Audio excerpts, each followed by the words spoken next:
Hello everyone, आजपासून आपण तुमचं जे 5th इयरचा सब्जेक्ट आहे, इम्पॉर्टंट सब्जेक्ट आहे, the code of civil procedure act 1908 म्हणजे 1908 मध्ये हा कायदा बनलेला आहे. The code of civil procedure. आपल्याला माहिती आहे सिव्हिल आणि क्रिमिनल यातला डिफरन्स तुम्ही सगळेजण जाणता. जे क्रिमिनल नाही ते सगळं सिव्हिल मध्ये येतं. मग सिव्हिलसाठी एक वेगळा कायदा 1908 मध्ये बनलेला आहे. या कायद्याचं लॉंग टायटल आहे an act to consolidate and amend the laws relating to the procedure of the courts of civil judicature. पाहता लॉंग टायटल मध्ये सांगितलंय की कसा कायदा आहे. टू कन्सोलिडेट अँड अमेंड, एक कायद्यामध्ये जे बदल करायचे आहेत त्या कायद्यामध्ये सिव्हिलचे जे कायदे आहेत त्याच्यामध्ये बदल करण्यासाठी. कशामध्ये बदल करायचे तर relating to the procedure of the courts of civil jurisdiction किंवा ज्युडिकेचर. सिव्हिलचे कायदे जे आहेत किंवा सिव्हिलचे जे केसेस चालतात त्याच्यामध्ये जे ड्रॉबॅक्स आहेत किंवा त्याच्यामध्ये जे कमी आहेत त्या कमी नीट करण्यासाठी हा कायदा बनलेला आहे. याच्यामध्ये प्रिॲम्बल दिलेली पहा, प्रत्येक कायद्याला असते तशी. Whereas it is expedient to consolidate and amend the laws relating to the procedure of the courts of civil judicature, it is hereby enacted as follows. जरी कायदा काय कशासाठी कायदा आहे या प्रिॲम्बल मध्ये काय सांगितलेलं आहे. प्रिॲम्बल म्हणजे प्रस्तावना. प्रस्तावनेमध्ये सांगितलंय की हा जो कायदा आहे तो सिव्हिल कायद्यामधले जे छोटे छोटे ड्रॉबॅक्स आहेत, जे काही लूप होल्स राहिलेले आहेत त्यांना अमेंड करता येण्यासाठी, त्यांच्यामध्ये वेळोवेळी बदल करता येण्यासाठी आणि त्या काळामध्ये 1908 मध्ये जो आधीचा कायदा होता त्यातले बरेचसे लूप होल्स होते ते कॅन्सल करून हा नवीन कायदा बनलेला आहे. ओके, सिव्हिल प्रोसिजर कोड मध्ये पहा, सीपीसी इज प्रोसिजरल लॉ. तुम्हाला हे माहिती आहे की there are 2 groups of laws, substantive law आणि प्रोसिजरल लॉ. आपण हे शिकलेलो आहोत. सबस्टॅन्टिव्ह लॉ मध्ये काय सांगितलेलं असतं की एखाद्या गोष्टीची पनिशमेंट कशी आहे, कुठल्या पद्धतीने पनिशमेंट दिली गेली पाहिजे. आणि प्रोसिजरल लॉ म्हणजे काय की कोर्टात गेल्यानंतर एखादी केस कशी चालवायची आहे त्याची प्रोसिजर सांगितलेली आहे. आता आपल्याला the code of civil procedure या नावावरूनच कळतं की हा कायदा कसा आहे, प्रोसिजरल लॉ आहे. म्हणजे आपल्याला कोर्टामध्ये गेल्यानंतर किंवा जेव्हा आपण प्रत्यक्ष केस हँडल करतो त्यावेळेस आपल्याला काय कळतं याच्यामधून की how the procedure is going on. Okay, so laws can be divided into 2 groups, that is substantive law and the adjective or procedural law. Substantive law determines rights and liabilities of the parties. Substantive law मध्ये काय दिलेलं असतं, rights आणि liabilities. Liabilities म्हणजे जबाबदारी, त्याच्यावर असलेल्या कर्तव्य, आणि राईट्स म्हणजे हक्क. हे ज्या कायद्यामध्ये दिलेलं असतं त्याला म्हणायचं substantive law.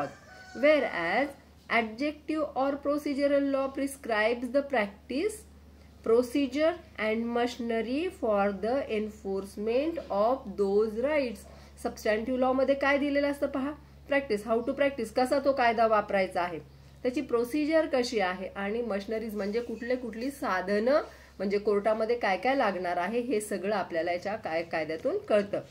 Okay, enforcement of those rights and liabilities. पहा, सबस्टॅन्टिव्ह लॉ आपल्याला राईट्स अँड लायबिलिटीज सांगतो आणि त्या राईट्स आणि लायबिलिटीज आपण कसं एन्फोर्स करायचं आहे ते आपल्याला प्रोसिजरल लॉ सांगत असतं. ओके, आपल्याला सिव्हिल प्रोसिजर लॉ आहे आता आणि पुढे तुम्हाला क्रिमिनल प्रोसिजर येईल. म्हणजे याच्यामध्ये प्रोसिजर सांगितलेत की how to work in the law, court of law. Okay, the Indian Contract Act and the Transfer of Properties Act are instances of the substantive law. पहा, इंडियन कॉन्ट्रॅक्ट ऍक्ट मध्ये पण आपल्याला काय सांगितलेलं आहे, सबस्टॅन्टिव्ह लॉ, तुमचे राईट्स कुठले आहेत, तुमचे हक्क कुठले आहेत, तुमची कर्तव्य कुठली आहेत हे सांगितलेलं आहे.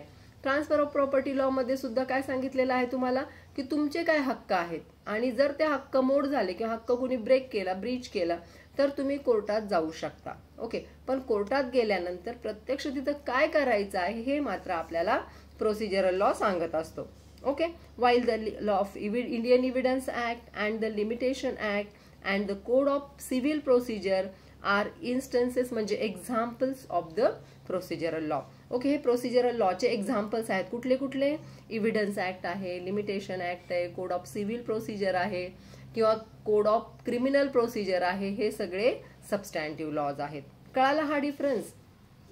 The function of substantive law is to define, create or confer substantive legal rights or legal status, or to impose and define the nature and extent of legal duties.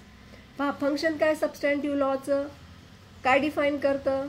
Is to define, त्याची व्याख्या बनवतं.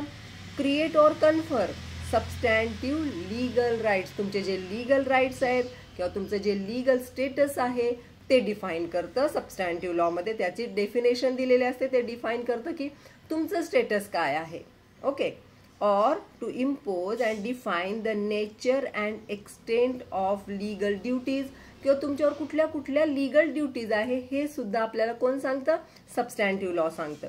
The function of procedure law is to provide the machinery or the manner in which these legal rights or a legal status and legal duties may be enforced or recognized by a court of law. पहा substantive law मध्ये काय सांगितलेले?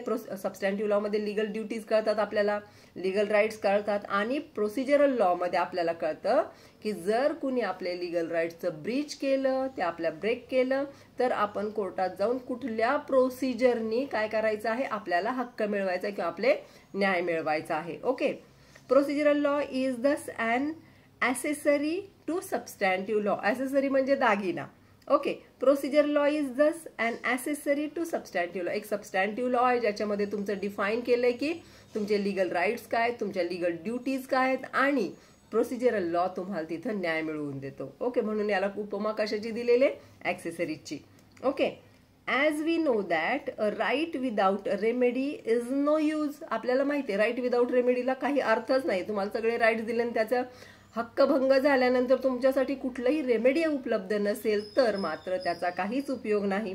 So a remedy for enforcement of right is very essential. म्हणून remedy ही फार essential गोष्ट आहे. It is the procedural law which puts life into substantive law, thereby providing the remedies.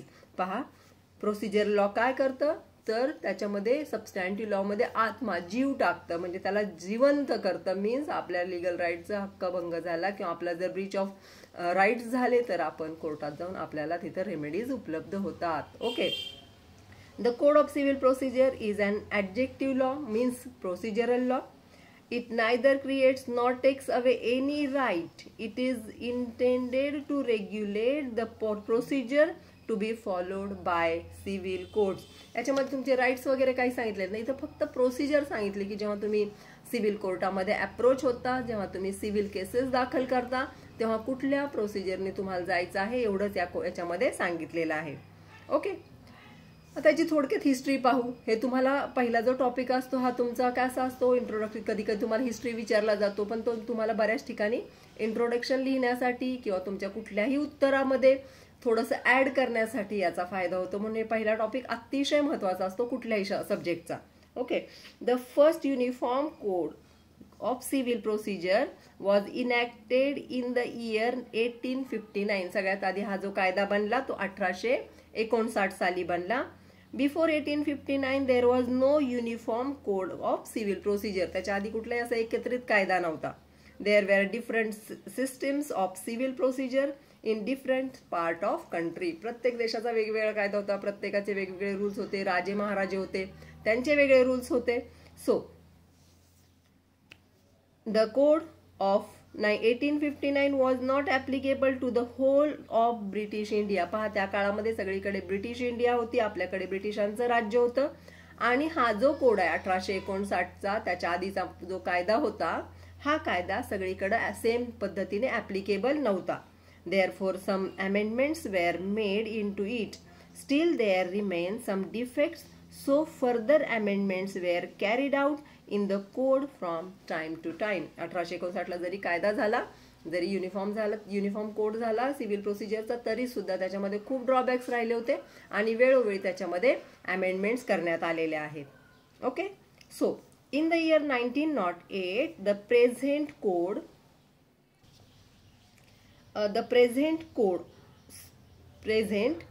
of civil procedure was enacted. 1908 मध्ये हा जो कायदा बनलेला आहे, हा कायदा इनॅक्ट झालेला आहे आणि हा सर्वांसाठी समान कायदा लागू करण्यात आलाय. It was also amended from time to time. ह्याच्यामध्ये सुद्धा अमेंडमेंट्स होत राहतात, प्रत्येक कायद्यामध्ये अमेंडमेंट्स होत राहतात. Okay, so still there remains some defects in it. Therefore the law commission in its various reports made many recommendations, and after considering them the then government, म्हणजे त्या काळच्या गव्हर्नमेंटनी त्या जे कमिशन्सनी वेगवेगळे रिपोर्ट सादर केले त्यांचा अभ्यास करून इन द इयर 1976, अंडरलाईन दिस तुम्हाला, 1859, पुन्हा त्याच्यानंतर 1859 नंतरचा कायदा जो आहे तो 1908 आणि नंतर 1976 मध्ये याची अमेंडमेंट झालेली आहे. Government in the year 1976 decided to bring forward the bill of the amendment of the code according to the code of civil procedure. Amendment act 1976 has made extensive change in the body of the code. आणि 1976 ला जो कायदा बनला त्यांनी code मध्ये म्हणजे त्या कायद्यामध्ये अगदी दिसणारे बदल घडवून आणलेले आहेत. These amendments were made with the objectives of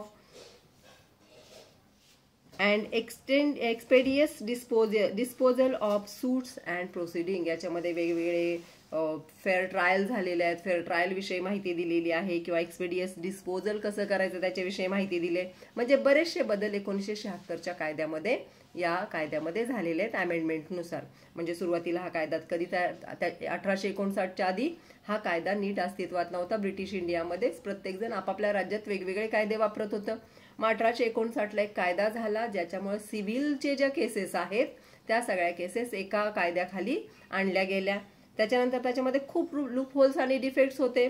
त्यानंतर 1908 मध्ये हा कायदा बनला आणि त्याच्यानंतर 1976 मध्ये याच्यामध्ये पुन्हा एकदा अमेंडमेंट होऊन खूप सारे बदल घडून आले.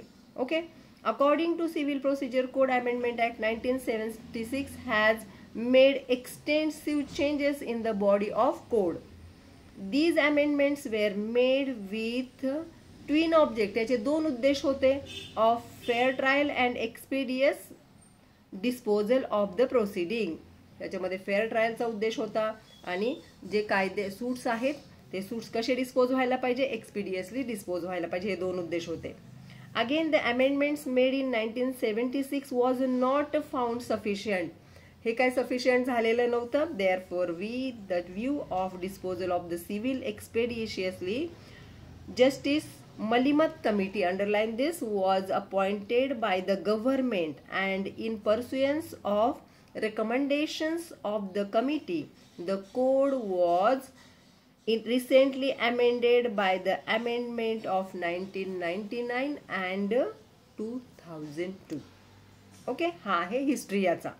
These latest amendments came into force with the effect of 1st July 2002 मध्ये, 1 जुलैच्या 2002 मध्ये हे कायदा अस्तित्वात आला. ओके, ही आहे हिस्ट्री आपल्या सिव्हिल प्रोसिजर कोडची.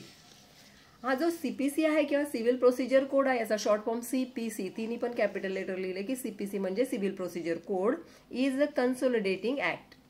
The preamble of the code states that the object of the code is to consolidate and amend the laws relating to the procedure of the courts of civil judicature. उद्देशच काय याचा, तर civil procedure ज्या चालतात त्याच्यामध्ये बदल घडवून आणणे किंवा त्याच्यामध्ये अमेंडमेंट करणे.